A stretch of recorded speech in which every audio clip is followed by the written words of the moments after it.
Wednesday na karibuni tena watazamaji, ili niendelee kuelimisha na kuwafahamisha habari ambazo zinaendelea kujiri hapa nchini Kenya.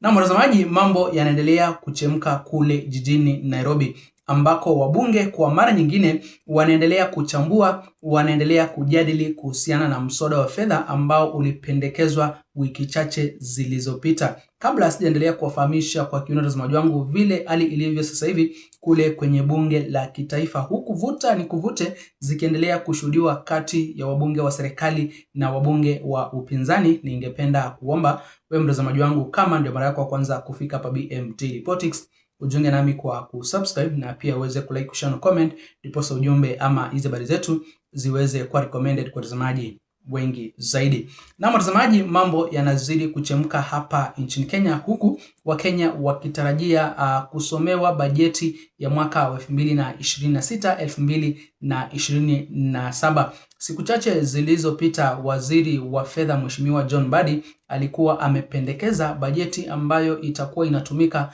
kwenye mwaka wa 2026-2027.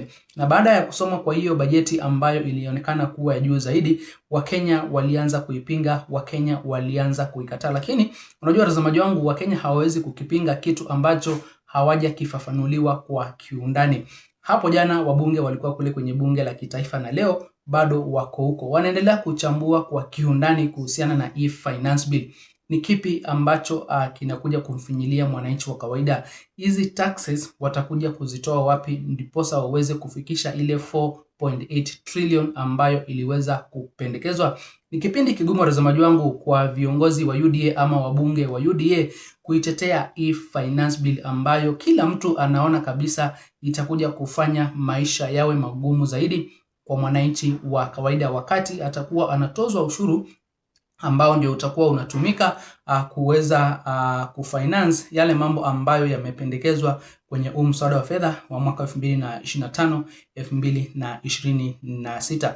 Hapo jana watazamaji wangu, mambo yalichemka kule kwenye bunge la kitaifa, ambako mpaka speaker ambaye alikuwa ameshikilia hapo jana, Peter Kaluma, alikumbana na kipindi kigumu wakati wabunge walikuwa wanamheko, wengine walikuwa wanaimba one term. Yani ikakuwa kabisa wale viongozi kutoka kwenye upande wa upinzani ama wabunge kutoka kwenye upande wa the United Opposition wanakataana kabisa na mswada wa fedha wa mwaka huu wa 2025 wa mwaka huu 2026-2027. Kiongozi walio wengi kwenye bunge la kitaifa watazamaji wangu, kwa mara nyingine yupo tabani, kwa sababu yeye siku zote amekuwa akisimama na kutetea hii miswada ya fedha chini ya serikali ya Kenya Kwanza. Na kipindi hiki ni kipindi ambapo sasa amejipata tena akiwaelezea wabunge na wananchi watatoa wapi hizi pesa ambazo wamezipendekeza kwenye mswada wa fedha. Ni nani ambaye atatozwa ushuru? Kama vile ambavyo nilikuwa nimekuelezea hapo jana watazamaji wangu, kuna baadhi ya watu ambao wataathirika, wakiwemo wanabiashara wakubwa, wakiwemo watu ambao wanafanya betting, gambling.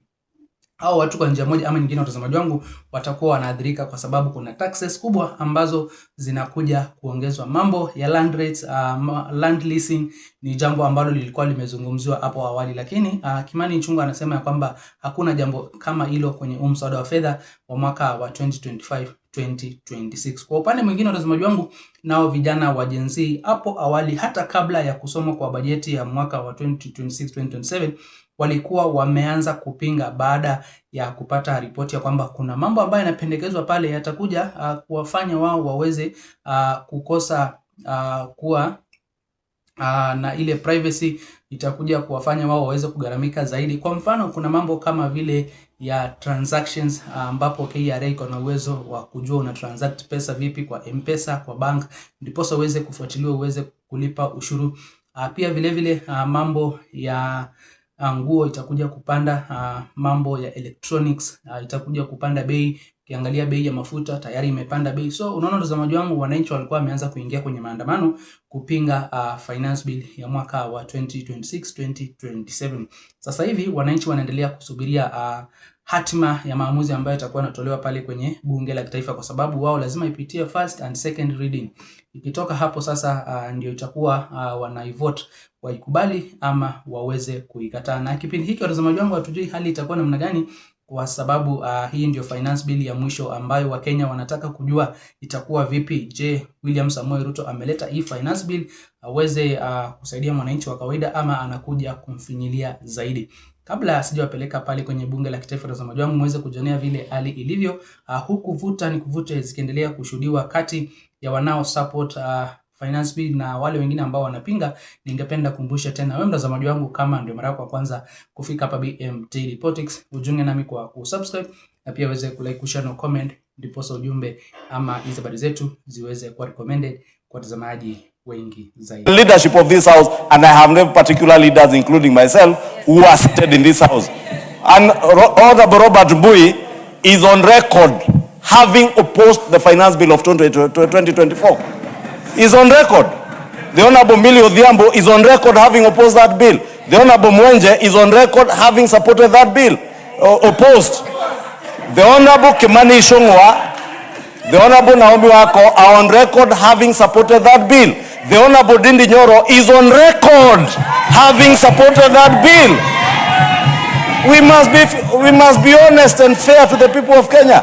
Because, Honorable Speaker, I will not sit here as a leader and allow a member to impute improper motive and mislead Kenyans just out of political expediency. Honorable Speaker, let us speak to the facts. And Honorable Ndindi Nyoro says we are filibustering here. We are not filibustering.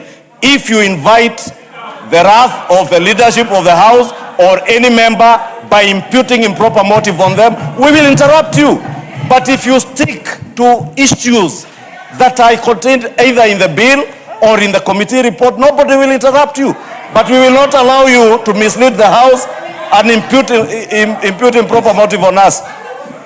Na mtazamaji, kama vile ambavyo mmeweza kujionea, hivyo ndivyo hali ilivyo sasa hivi kule kwenye bunge la kitaifa, ambapo tena siku ya leo wabunge wanaendelea kuijadili hii finance bill ama huu mswada wa fedha wa mwaka 2026 2027. Wanavyoendelea kuijadili, wanavyoendelea kuichambua, ndio nao sisi wa Kenya wengine tunaendelea kupata kwa kiundani ni nini ambacho kimependekezwa kwenye huu mswada wa fedha wa mwaka 2026 2027. Na kwa hapo watazamaji, lakini msiende mbali kwa sababu niko na mengi ambayo nitakuwa nazidi kuwafahamisha siku leo kutoka kule kwenye bunge la kitaifa, ambapo tayari vikao vya siku leo vimeweza kuanza, na mjadala mkubwa wa siku leo ni finance bill 2026-2027. Je, waikubali ama waikatai? Wewe mtazamaji wangu, unaona kweli hii finance bill inaweza kukataliwa na kuweza kurekebishiwa ama iweze kutupiliwa mbali kama ile ya 2024? Niacha maoni yako hapo kwenye eneo la comment mtazamaji wangu, na kabla sijatamatisha nakukumbusha tena kama ndio mara yako ya kwanza kufika hapa BM Daily Politics, ujiunge nami kwa kusubscribe na pia uweze kulike, share na comment, ndipo ujumbe ama hizo habari zetu ziweze kuwa recommended kwa watazamaji wengi zaidi. Msena bado watazamaji, nitakuwa nijivi punde na mengi zaidi ya kuwafahamisha.